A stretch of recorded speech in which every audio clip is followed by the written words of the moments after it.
LWO1 WeatherNet. Liftoff conditions looking pretty good.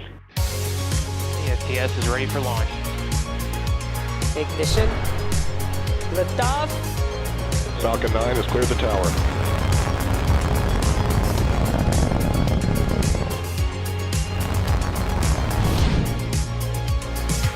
Ten, 9, 8, Side booster ignition. 6, 5, 4, 3, 2, 1.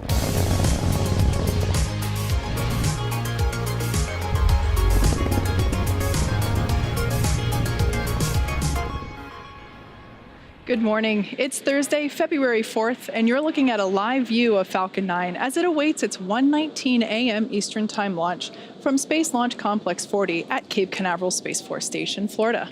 My name is Kate Tice, and I'm a senior certification engineer here at SpaceX, joining you from our headquarters in Hawthorne, California. You're watching a live webcast for our 18th Starlink mission and our 4th launch of 2021.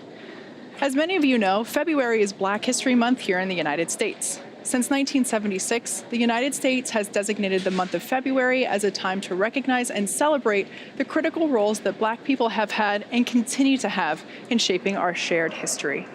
Here at SpaceX, we've encouraged everyone to celebrate, learn, and discuss the ways our industry has benefited from the work of Black Americans, and we encourage you to do the same.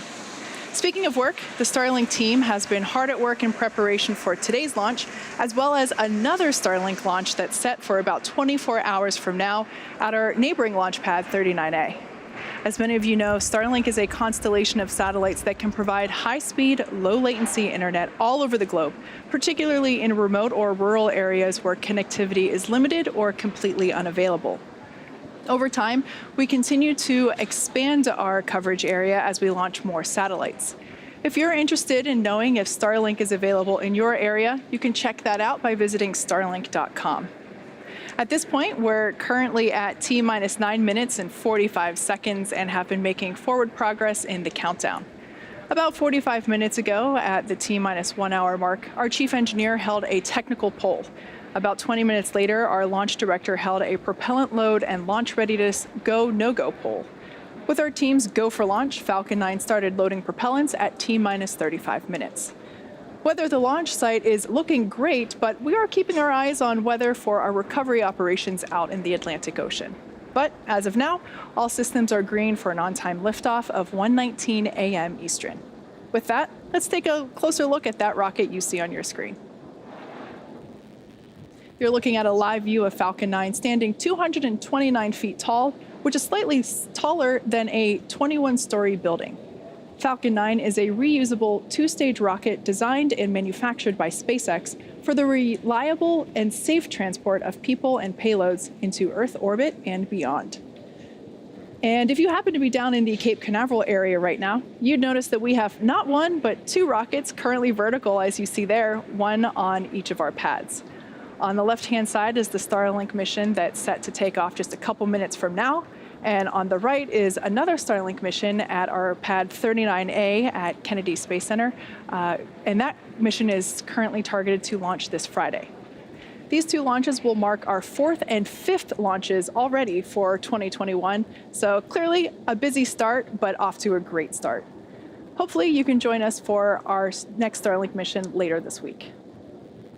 Getting back to today's mission, starting at the base of your screen, you can see the bottom 2/3 of the vehicle that's covered in soot from a previous mission. That's our first stage. At liftoff, Falcon 9's first stage has thrust greater than 5 747 airplanes at full power, consuming 700 gallons of fuel per second. With the help of 9 Merlin engines, its objective is to accelerate the vehicle through the Earth's atmosphere to space and then separate from the rest of the rocket at about 2.5 minutes into flight. From there, it'll make its way back to Earth, and we're targeting a drone ship landing there you see on your screen, our drone ship, Of Course I Still Love You. For reference, our drone ships are equivalent to the size of a football field. If successful, this will mark our 74th recovery of an orbital class rocket. Above the first stage is the second stage, and that has a single Merlin vacuum or MVAC engine, which ignites after the first stage separates. At full power, the Merlin vacuum engine operates with the greatest efficiency ever for an American-made hydrocarbon rocket engine. The second stage is what will carry our Starlink satellites to orbit. And there at the top of the rocket, you'll also notice the large nose cone. That is the satellite fairing. The fairing houses the Starlink satellites and protects them until the vehicle is outside the Earth's atmosphere, at which point the fairing separates to expose the satellites to space. Today, we are using a flight-proven fairing. Each half has flown once before, and we will be attempting to recover each of them again by retrieving them from the water using our vessels that you see there on screen, Ms. Chief and Ms. Tree. And lastly, the large truss structure that you see there next to the rocket is the Transporter Erector, or TE. We use it to roll the rocket out to the pad and raise it to its vertical launch position. The TE also routes the vehicle's fluids, power, and telemetry umbilicals from the ground systems to the rocket and satellites until F9 goes on internal power and clears the pad. At liftoff, it will retract in order to clear the way for Falcon 9's ascent. In a rare occurrence for tricky Florida weather around the Space Coast, tonight our probability of violating launch commit criteria is 1% or less. But like I said, we are keeping our eye on the weather out in the Atlantic Ocean for our recovering operations. With that, the vehicle, satellites, the weather, and the range are all looking good for an on-time liftoff just a few minutes from now.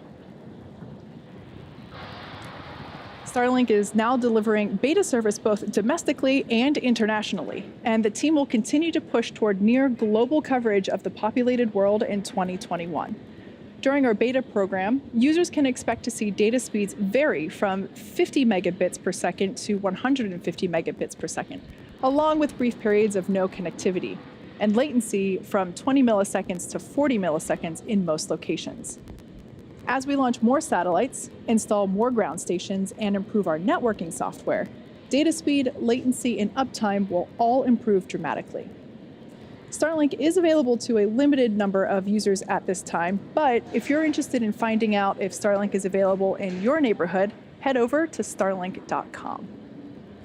At this point, we are at T-minus 4 minutes and 30 seconds from liftoff, and Falcon 9 is now moving into the final stages of the countdown. We're currently waiting for the Transporter Erector, or that TE, to retract. That's the painted white structure there next to the vehicle.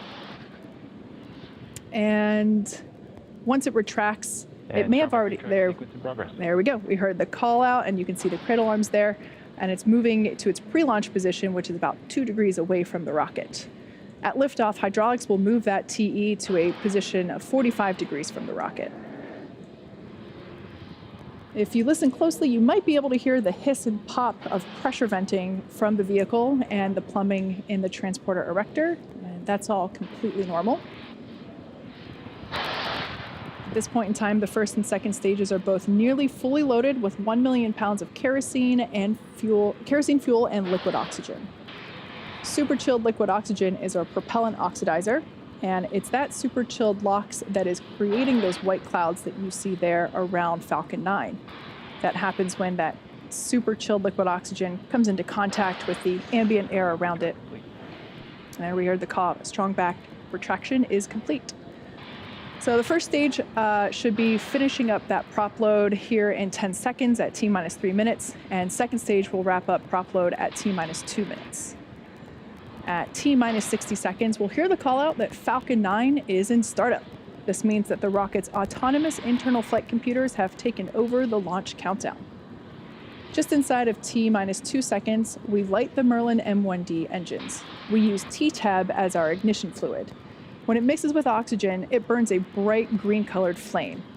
We then allow the fuel into the thrust chamber, and the engine comes up to full power for liftoff at T0. Stage 1 LOX load complete. And there we hear the call out that stage 1 LOX load is complete. Second stage will be wrapping up momentarily. The Starlink payloads continue to be healthy, and the F9 team tracking no issues with the rocket. Like I mentioned before, less than 1% chance of violating our our weather rules at the Space Coast launch site there you see. But we are keeping our eyes on the weather around our recovery operations. And the range has cleared the surrounding ground, water, and airspace and are green for launch. Now, if for some reason we don't get to launch today, we do have a backup opportunity on February 5th at 12:58 a.m. Eastern Time.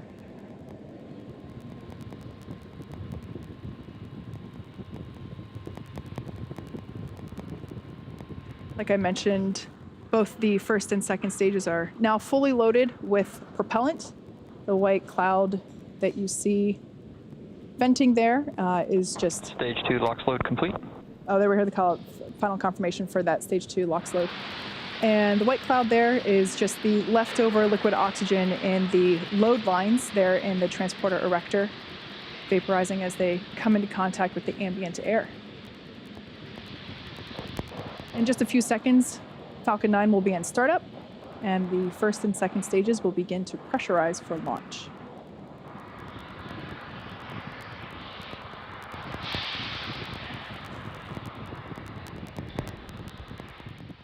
Falcon 9's in startup. So there we heard the call out. Falcon 9 is in startup. The onboard flight computers have taken over the launch countdown. T-minus 45 seconds. I'll just go for launch. There we heard it, our final go for launch today. At this point in time, we are green for today's launch.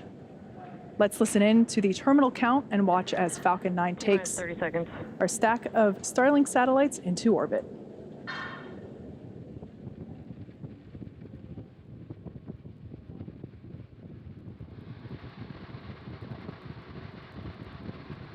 T-minus 15 seconds. 10, 9, 8, 7, 6, 5, 4, 3, 2, 1, 0. Ignition. And liftoff.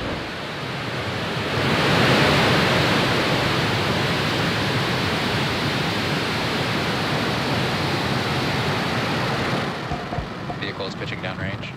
Stage 1 chamber pressure is nominal.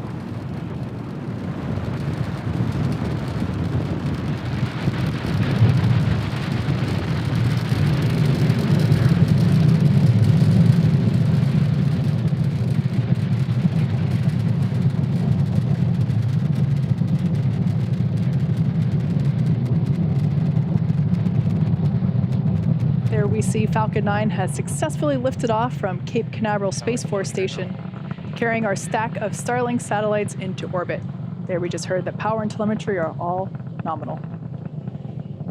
We're going to throttle the engines down in preparation for max Q. And this is the largest structural load that the vehicle will see during ascent, so slowing the vehicle down a little helps during that short period. Max Q coming up here in just a couple of seconds.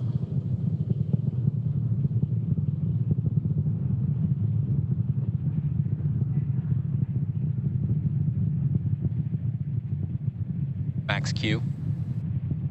There we heard the call out for max Q.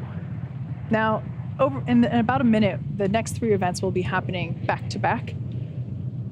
First, we have main engine cutoff, or MECO, and that's where all 9 of the M1D engines that are currently firing will shut down. And this will help slow the vehicle down in preparation for stage separation, which is event number 2. Stage 1 is following a nominal trajectory. And as the name suggests, stage sep is where the first and second stages will separate from each other. And the first stage will start to make its way back down to Earth for landing on our drone ship, while second stage continues its journey with the third event, SES-1, or second engine start 1. This is where the MVAC engine will light up and begin to propel the second stage along with those Starlink satellites to orbit. And that main engine cutoff event is taking place in about 10 seconds. Great shot there of the vehicle prior to MECO.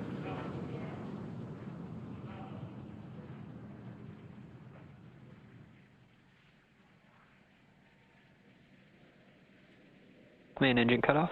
Stage separation confirmed.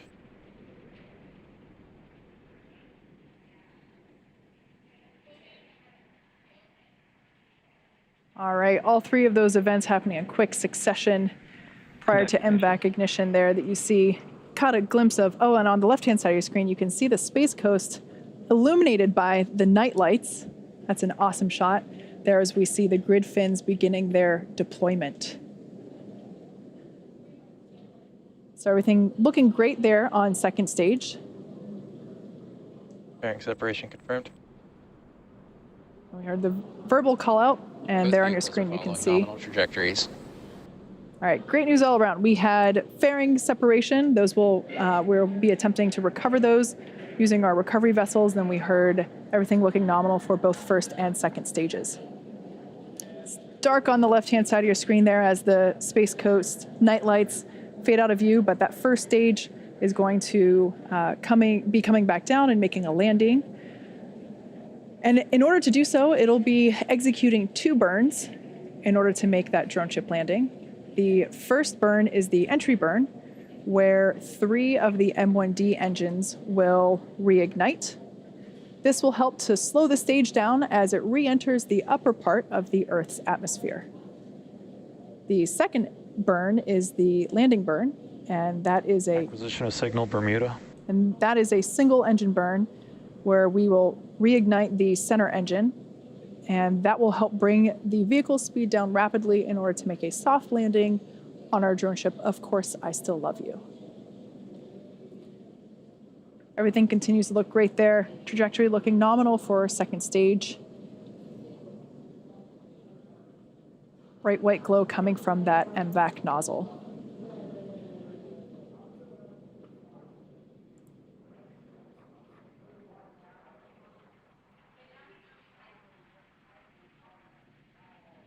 So at this point in time, the first Both stage, vehicles continue to follow nominal trajectories.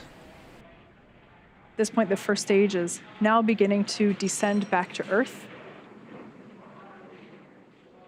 It is equipped with 4 hypersonic grid fins that are positioned near the top of the first stage.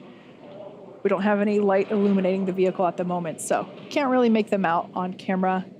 So we're providing you views of our second stage instead. But those grid fins that we saw deploy earlier are what stage 1 uses to help steer as the stage makes its way back to Earth. They help orient and guide the booster during re-entry and during descent. Additionally, the first stage will occasionally use nitrogen gas bursts for attitude control. And less visible at night, but certainly during our daytime launches, you can see them as little white puffs near the top of the rocket. Falcon 9 first stage is also equipped with 4 landing legs, and we make those using state-of-the-art carbon fiber with aluminum honeycomb. And those are placed symmetrically around the base of the rocket and deploy just a few seconds prior to landing. So we're expecting that entry burn to begin in 5 seconds. Stage 1 FTS is saved.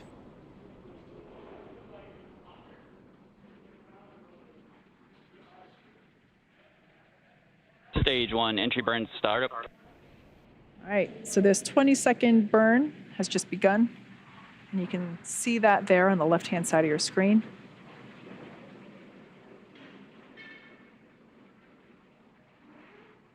If you look closely, you might be able to see those grid fins actuate to assist Stage 1 entry burn shutdown. steering of that stage 1, and as you just heard, shutdown of that entry burn. That is the Both first vehicles of continue to follow nominal trajectories. that is the first of 2 burns that first stage will perform today. Good news there that both vehicles are following nominal trajectories. That landing burn will take place in just under a minute. Because this landing is a drone ship landing instead of a land landing or return to launch site landing, there's only 2 burns required for this landing attempt as opposed to 3, because the first stage follows an arc. There is no boost back or Entry transonic. there is no boost back or flip maneuver required. So only 2 burns being executed today. Everything continuing to look nominal there with the second stage as it carries our stack of Starlink satellites.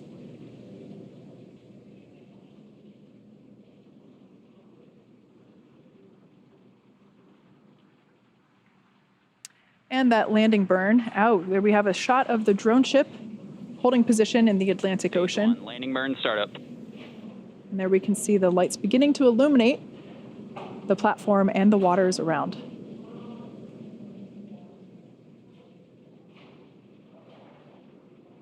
Stage 2 has entered terminal Stage guidance. 1, landing leg deploy. Okay, let's see if we're able to stick this landing. Looks pretty good. There we can see the first stage has landed. This marks the Stage 2 FTS is saved. This marks the 74th successful recovery of an orbital class rocket and the 5th recovery for that particular booster that you see there. So that's all great news for the first stage. Turning our attention to the second stage there. Second engine cutoff is expected momentarily. Seco. And there we heard the call out for SECO, second engine cutoff. Signal, Kate. And we're gonna wait to hear the call out for good orbit.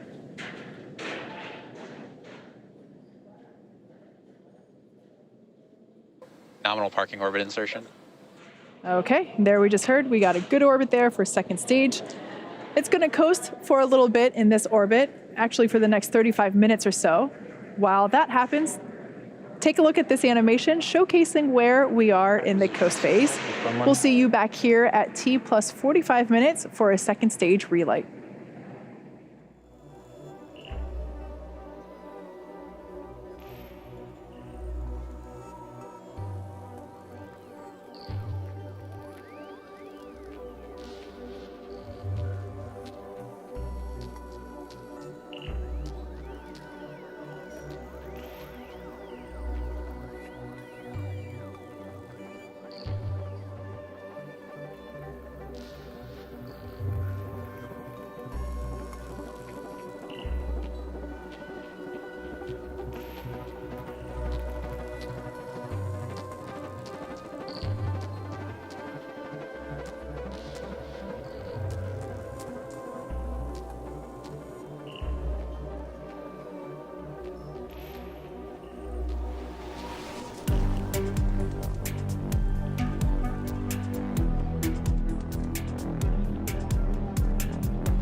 Manufacturing headquarters in Hawthorne, California is finishing up for the evening. So bear with me if you get any background noise there.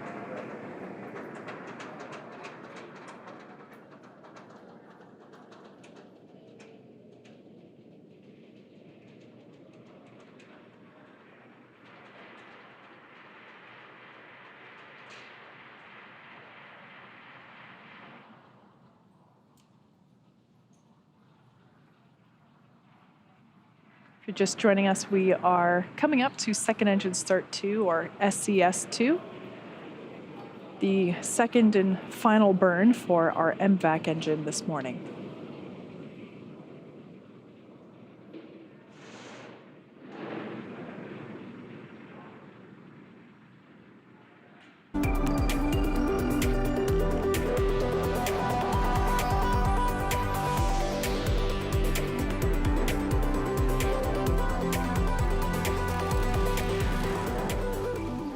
Welcome back once again for our webcast this morning.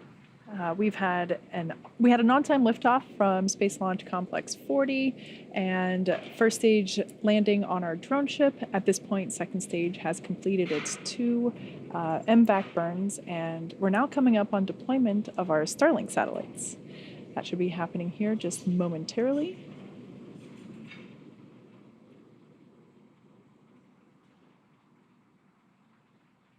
Looks like we may have lost our, oh, there we go. There's the view back as we're going to be passing over Tasmania. Great sunlit shots there.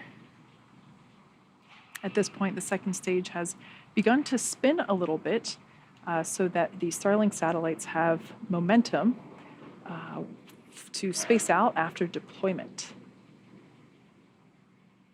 You can actually see that spin if you look there on your screen.